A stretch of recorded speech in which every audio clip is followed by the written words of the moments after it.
Hey everybody. So today I'm going to react to a video about Nancy Cruzan, who was the center of a very famous bioethics case. Let's check it out. January 11th, 1983. On a cold, wintry night in southwest Missouri, 25-year-old Nancy Cruzan drove home down a lonely country road after working the late shift at a nearby factory. Suddenly, she lost control of her car, which crashed into a fence and overturned. She was thrown from the car and landed face down in a water-filled ditch. When the State Highway Patrol found her, Nancy had no vital signs. However, paramedics arrived and managed to restore her heartbeat and breathing. That's crazy. Like, life is so fragile, you know? You never know what's going to happen. Okay. After a few weeks in a coma, Nancy opened her eyes, but did not exhibit awareness of her surroundings. Doctors diagnosed her as being in a persistent vegetative state. Yeah, PVS. From what I understand, it's different from a coma because people in PVS actually have sleep-wake cycles, right? So they open their eyes and stuff like that, but they're still not aware. They're not conscious. And a feeding tube was inserted to provide long-term care. With it, she could live for years. Without it, she would die. After waiting 4 years for her condition to improve, Nancy's parents, Joe and Joyce Cruzan, gave up hope and requested that the feeding tube be removed. The hospital refused to do so without a court order. The Missouri Supreme Court ruled that the feeding tube had to stay in place unless Nancy had left clear and convincing evidence that she would not want to be artificially fed in such a situation. Okay, so the court said that it had to be proved that Nancy Cruzan wouldn't want to be in this state, right? So they would have to be honoring the patient's wishes. The surrogates, the parents in this case, wouldn't have the authority by themselves to use the best interest standard to make that decision. The case was appealed to the United States Supreme Court.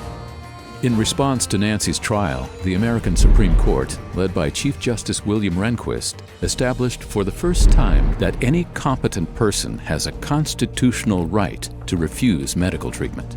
Yeah.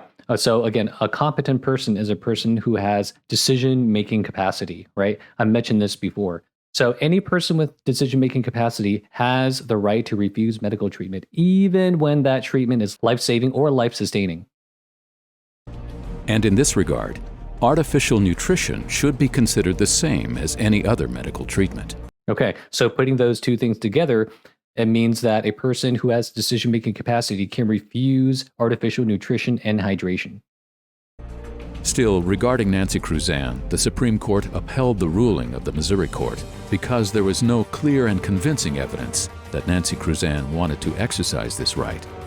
However, the family later provided evidence that Nancy would have wanted her life support terminated and won a court order to have the feeding tube removed. Nancy Cruzan died 11 days later, on December 26, 1990, almost 8 years after her accident. So here are some things to keep in mind.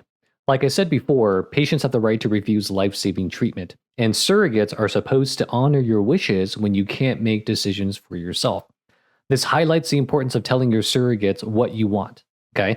The clearer your wishes are, the easier it will be for everyone when the time comes to make a decision. Hospitals are less willing to let someone die if they're not convinced that this is what the patient would want, okay? That said, according to current American bioethical standards, surrogates have the right to withhold and withdraw life-saving treatment, even if they don't know what the patient would want, okay?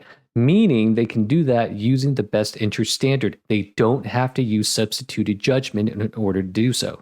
Using the best interest standard would require you to decide if keeping them alive would be good for them or not.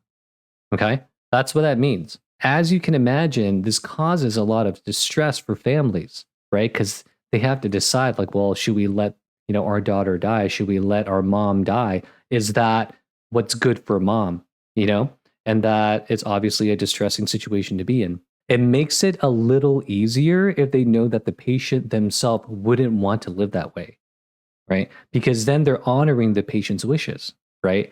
It's not all on them. It's not them deciding that it would be better for mom to die, right? It is like, no, Mom made her choice. She made that decision. We're just honoring what she wants. All right, I'm going to end it here. I hope you learned something interesting, and I'll see you all next time.